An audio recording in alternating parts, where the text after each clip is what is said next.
Dalam sains, apakah bumi itu berongga? Dalam buku pelajaran fisika sekolah menengah, kita tahu dengan komposisi kerak bumi. Bagian tengah bumi dibagi menjadi 3 lapisan: kerak, mantel, dan inti bumi.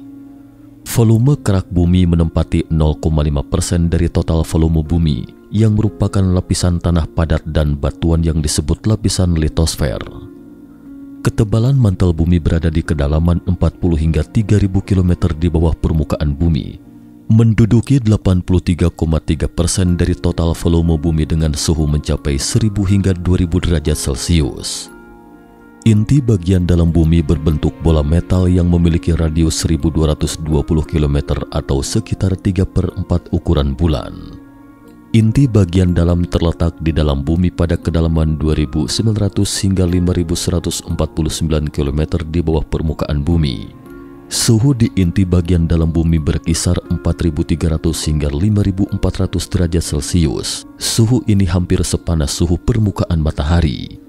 Berdasarkan materi penyusunnya, mantel bumi dikategorikan menjadi 2, yaitu mantel luar dan mantel dalam. Mantel luar lebih tipis dari mantel dalam dan berada sekitar 10-300 km di bawah permukaan bumi. Temperaturnya berada pada rentang 1400 hingga 3000 Kelvin, sehingga logam-logam di dalamnya sudah mengeras. Sementara itu, mantel dalam berada pada kedalaman 300-2890 km di bawah permukaan bumi. Suhunya dapat mencapai 3000 derajat Kelvin, karenanya mantel dalam tersusun atas logam cair. Lapisan mantel atas adalah magma semi cair dan lapisan mantel bawah padat. Kerak dan mantel terutama terdiri dari bahan batuan silikat.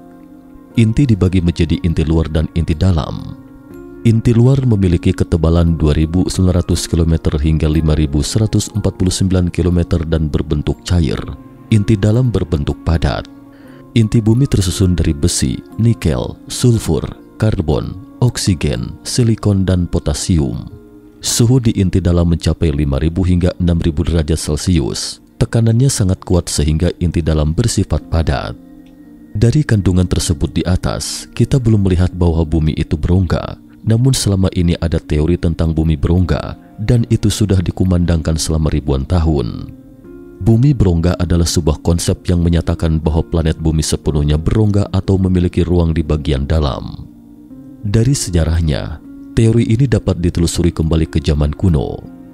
Dalam mitologi Yunani kuno, disebutkan bahwa manusia raksasa dikubur di bawah tanah karena tidak mematuhi kehendak Zeus, raja selaksa dewa.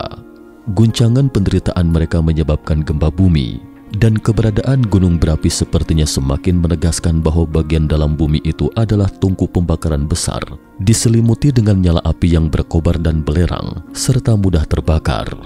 Namun semua ini hanya legenda dan mitos. Meskipun telah kemajuan besar dalam sains dan teknologi dalam beberapa ratus tahun terakhir, pengetahuan kita tentang pusat bumi baru seujung kuku. Sampai saat ini, manusia hanya mampu mengebor kedalaman lebih dari 10 km, masih jauh untuk mencapai pusat bumi. Lalu mengapa ada yang mengatakan bumi itu berongga? Apa alasannya? Terkait ini, sebaiknya kita bersikap terbuka dalam melihat alasan fiksi ilmiah ataupun legendanya berikut ini. Pertama, ada lautan luas di dalam perut bumi. Pada tahun 2014, tim peneliti gabungan internasional yang dipimpin Profesor Graham Pearson dari Universitas Alberta, Kanada, menghabiskan banyak waktu untuk meneliti batu berlian yang ditemukan oleh penambang artisan di wilayah Mato Grosso, Brazil pada tahun 2008. Sebuah mineral ring woodite secara tidak sengaja ditemukan dalam batuan bumi. Mineral ini sangat berharga karena belum ada yang menemukan batuan seperti itu sebelumnya. Kandungan mineral langka pada batuan yang digali di wilayah Brazil itu menunjukkan keberadaan air dalam jumlah besar yang berada jauh di dalam perut bumi. Mereka mengadakan penelitian menggunakan spektroskopi Raman dan inframerah serta sinar X guna memastikan mineral itu benar-benar ring woodite, yakni sejenis mineral olivin yang membentuk sebagian besar mantel bumi. Hasil analisis menunjukkan kandungan air mineral tersebut sekitar 1,5% dari berat totalnya. Temuan ini sesuai dengan teori ilmiah yang menyatakan ada kandungan air dalam jumlah besar di kedalaman 250 hingga 300 mil di dalam bumi. Sampel ini membuktikan adanya area basah di sekitar tempat itu jauh di dalam bumi, ucap Pearson. Zona transisi itu mungkin mengandung air yang jumlahnya bisa menyamai gabungan seluruh lautan di muka bumi. Kedua, pada masa-masa awal sejarah sains, beberapa ilmuwan memang berusaha keras untuk menegaskan pandangan mereka bahwa bumi itu berongga. Pada abad ke-17, seorang sarjana Jerman pernah menerbitkan sebuah buku sensasional di mana ia menggambarkan bumi sebagai saringan besar dan mata saringan, yaitu terowongan yang tersebar luas di permukaan. Pada abad ke-19, penulis fiksi ilmiah terkenal Prancis Jules Verne menerbitkan bukunya yang terkenal, A Journey to the Center of the Earth, atau Petualangan ke Pusat Bumi. Dalam buku itu, ia menggambarkan secara rinci semua petualangan fantastisnya di pusat bumi. Di sana ada lautan, dinosaurus, dan Homo erectus. Buku ini menjelaskan bahwa terowongan geosentris berada di suatu tempat di bawah lapisan es yang dingin. Buku ini sangat populer ketika itu, sehingga membuat banyak orang menganggap bahwa bagian dalam bumi itu hampa, alias berongga, dan sebuah dunia misterius lain yang belum ditemukan. Pembahasan mengenai karya-karya fiksi milik Jules Verne memang takkan pernah ada habisnya. Bagaimana tidak, hasil karya bapak fiksi ilmiah yang satu ini nampak begitu menginspirasi para ilmuwan modern untuk menemukan berbagai jenis temuan penting dalam peradaban manusia. Ketiga, beberapa ilmuwan modern juga berpikir bahwa bumi itu berongga.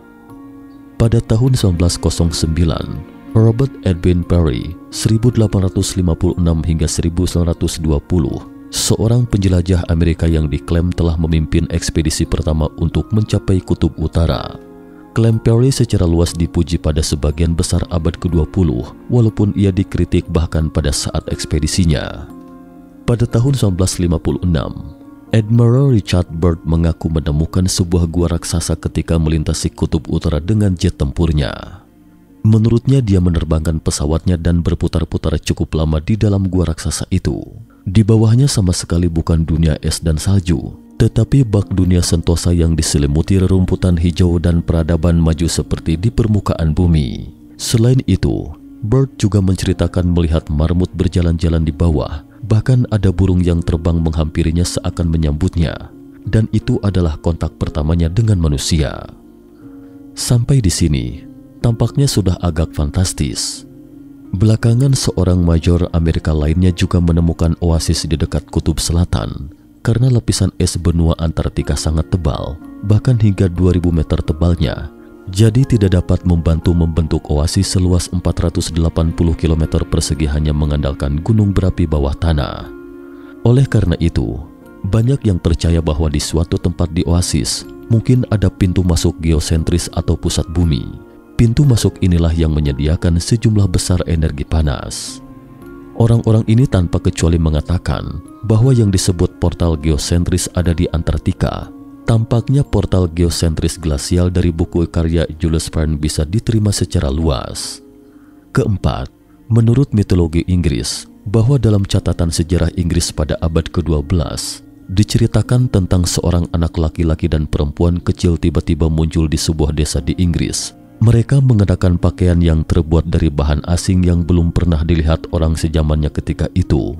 Selain itu juga berbicara dengan bahasa yang tidak sama, sekilas tampak tersesat. Penduduk setempat melihat mereka sepertinya kelaparan, kemudian membawakan makanan dan diadopsi oleh penduduk setempat. Belakangan anak laki-laki itu meninggal karena sakit, sementara si gadis cilik selamat. Setelah beberapa tahun belajar, dia pun sudah bisa berbicara dalam bahasa Inggris. Dia menceritakan bahwa mereka berasal dari suatu tempat di pusat bumi dan tersesat masuk ke gua saat menggembala dan baru keluar dalam kegelapan untuk waktu yang lama. Inilah awal cerita seperti tersebut di atas. Gadis cilik itu bahkan mengatakan bahwa dia belum pernah melihat matahari sebelumnya. Kelima, ilmuwan modern juga telah menemukan apa yang disebut sebagai pintu masuk ke pusat bumi itu. Pada tahun 1992, lebih dari 20 tahun yang lalu, tim peneliti gua di Swiss dan gua Afrika Selatan menemukan sebuah gua misterius tanpa dasar di Namibia, Afrika. Akhirnya di sini bukan lagi kutub geografis. Lubang dengan kedalaman seakan tanpa dasar ini terletak di kaki pegunungan lebat di tengah gurun utara Namibia. Untuk mendapatkan informasi lebih lanjut, peneliti memasuki gua. Dalam proses memasuki gua, butuh waktu lama untuk mencapai dasar gua dan akhirnya mencapai permukaan air setelah turun 120 meter dalamnya. Dan tak disangka, di sini tim peneliti menemukan hamparan lautan luas dan tidak diketahui kedalaman airnya. Untuk mengetahui kedalaman air, tim peneliti meminta para penyelam masuk ke dalam air untuk menemukan dasarnya.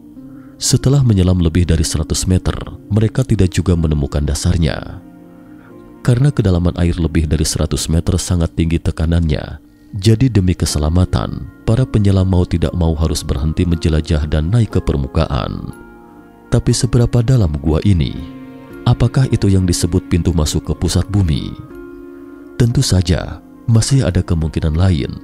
Para peneliti atau penjelajah ini sama sekali tidak menemukan pintu masuk ke pusat bumi, dan bumi itu tidak berongga. Tetapi legenda-legenda ini telah diturunkan sebagai obrolan santai orang-orang sambil menikmati teh senja.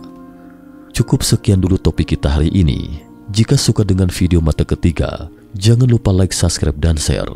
Terima kasih atas perhatiannya dan sampai jumpa di episode berikutnya.